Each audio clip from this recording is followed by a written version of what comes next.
Hey friends, John here with Jason coming Hey to you with everybody, a really exciting, Jason, I know you're really excited about this. really excited. Intellectual property is the topic for today's video. So recently at the board meeting, Jason, we voted on an intellectual property policy.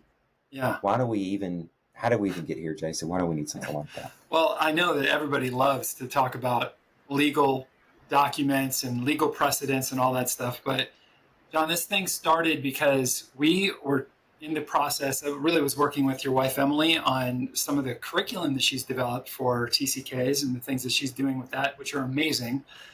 And we were talking about the possibilities of publishing them, and it set me into this question of, well, who owns this if we end up publishing this? What do we do with that? So Yeah. I was actually, that was the beginning of this conversation and the beginning of this question of like, we don't actually have a policy on this. How do we determine these things? There's been lots of things that happen in ministries with people that write books and, all of that stuff that is for good or for ill. We needed to determine what was the appropriate response for our organization, what we needed to do. Yeah, so you reached out to the greater missions community, you did a lot of research on this, and you came to a pretty clear conclusion, despite our heart of wanting to be generous to our missionaries Yeah. and wanting all that. Yeah, when you and I talked about this at the beginning, it Yeah. was like, can we just make a policy that says that the missionaries create anything and that they own everything? Like, can we just do that? And we were both like, Yes. yes, that sounds like what we Yes. want to do. Yes.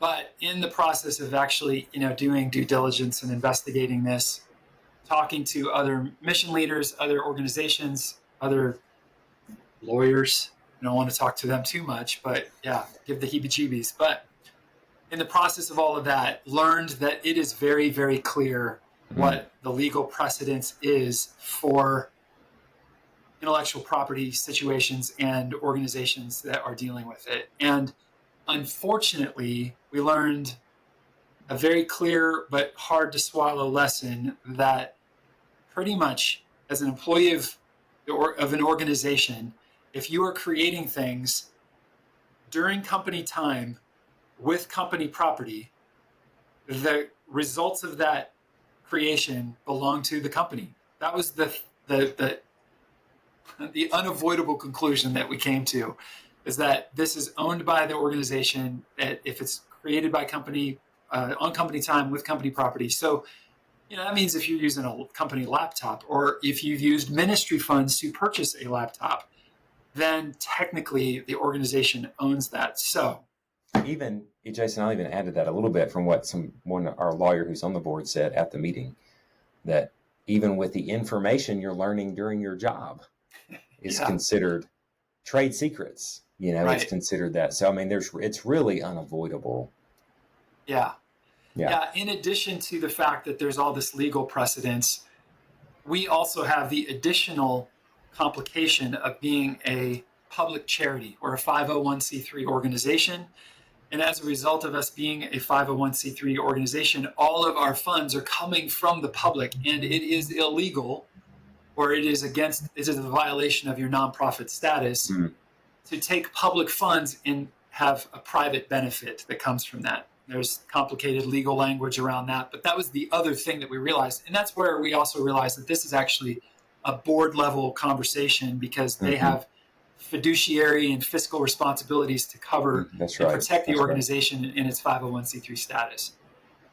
Yeah, so not great news. None of us really wanted it to be that way. Right. I think sometimes what's present here, Jason, is this idea, hey, I raise my funds. It's really my time, my funds, my ministry. And I think what we're learning more and more is like, actually, we're part of an organization. Right. Of a 501c3. We are employees of that organization. Legally, that organization employs us, owns the intellectual property. It's a very different mindset than I think the typical missionary approaches this with. Yeah. But because sometimes missionaries come to us like, hey, we're different, this doesn't apply, or you just need to go tell the government that's not how this works. And I called Trump, he didn't answer, but I'm doing the best I can. Yeah. We always advocate for our missionaries, but that is not, we have to follow the law. We absolutely have to follow the law. Yeah, so we have put together a intellectual property policy that we're going to be sending out to everybody so that the missionaries will be able to look at that and review it. We're also going to include some FAQ sections, so like there may be some clarifications that we can give. And one of the important things that I also wanted to mention is that this policy does create opportunities for exceptions to that. And so there are ways that we can negotiate and work around a missionary or a home office. John, when you write your book, when you write your That's right. memoir, That's right. we will be able to work through this. But the issue is it needs to be done in advance of the creation of the intellectual property. And also, it's going to also need to have a board level engagement to have that conversation about what that exception looks like, how the funds get remitted, who owns the copyright after your time and service with the organization is completed. So the document is intended to clarify really what is a very clear legal statute across the board, to make it clear to our organization and to all of our missionaries that this is where we're at, but also leaving the opportunity for an exception for somebody that did want to write a book or create some curriculum and potentially get those things published.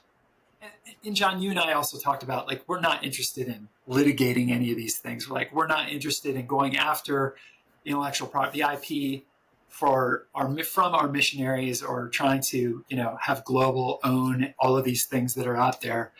We're not going to be going to the courts to file suits on any of these things. Right. Yeah. Our heart behind that is different.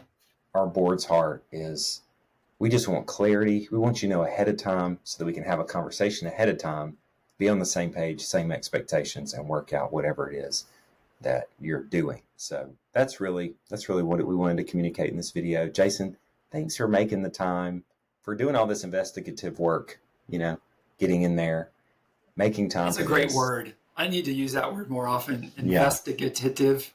I'm not sure I said it right, but investigative. All right. That's a good word. I like that word. So, thank you very much. My pleasure. And, I hope that it brings clarity and help to our missionary family as they go into this process. So be on the lookout in the coming days for the intellectual property. It will be included in the field staff manual once we present that to the missionaries as well.